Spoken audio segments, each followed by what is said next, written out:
இந்த பயிர் வகையெல்லாம் கழுவி கொண்டு வந்துட்டோம். அரிசி, உளுத்தம்பயிறு, துவரம்பயிறு தனியாக நம்ம ஊற வைக்கிறோம். பாசி பயிரை தனியாக ஊற வைக்கிறோம். ஒரு 4 மணி நேரம் தனியாக ஊறட்டும்.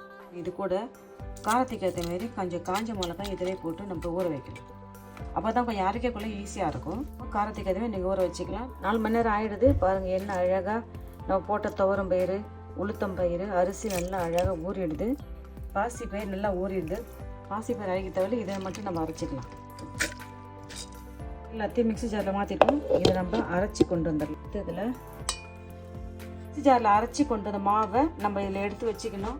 கொத்தமல்லி தழை சேர்த்துக்கிறோம், கொஞ்சம் இஞ்சி சேர்த்துக்கிறோம், கொஞ்சம் பச்சை மிளகாய் சேர்த்துக்கிறோம், கருவேப்பிலையை பொடி பொடிசாக நறுக்கி நான் சேர்த்துக்கிறேன். டீ 1 ஸ்பூன் சேர்த்துக்கிறேன். சின்ன பெருங்காயத்தூள் சேர்த்துக்கலாம். உப்பு சேர்த்துக்கிறோம்.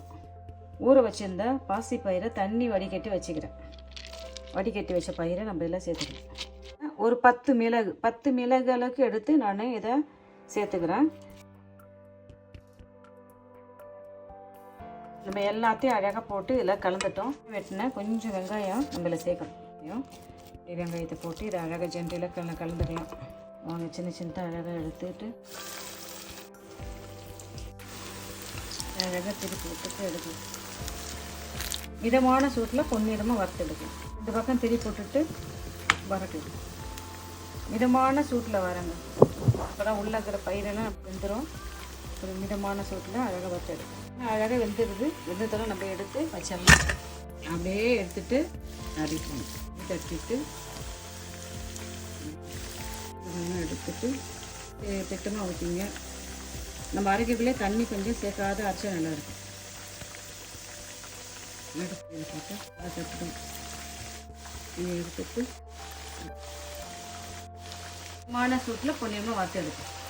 அழகாக திரி போட்டுட்டு பொன்னிறமாக இதை வறுத்து வைக்கும். ஈவினிங் ஸ்நாக்ஸாக இதை செஞ்சு சாப்பிட்டா ரொம்ப நல்லா இருக்கும். இதில் எல்லா பயிரும் இருக்குது. 4 வகை பயிர் நம்ம சேர்த்துக்கிறோம். அரிசி, துவரம்பயிறு, உளுத்தம்பயிறு, பாசிப்பயிறு, பச்சை மிளகாய், காஞ்ச மிளகாய், வெங்காயம், பெருங்காயம் எல்லாம் சேர்த்துக்கிறோம். அழகாக திரி போடலாம். அழகாக திரி போட்டு எல்லாம் சூப்பராக வந்து கொடுப்பாரு. பக்குவமாக இதை அரைக்கணும். தண்ணி அதிகம் சேர்த்துக்கூடாது.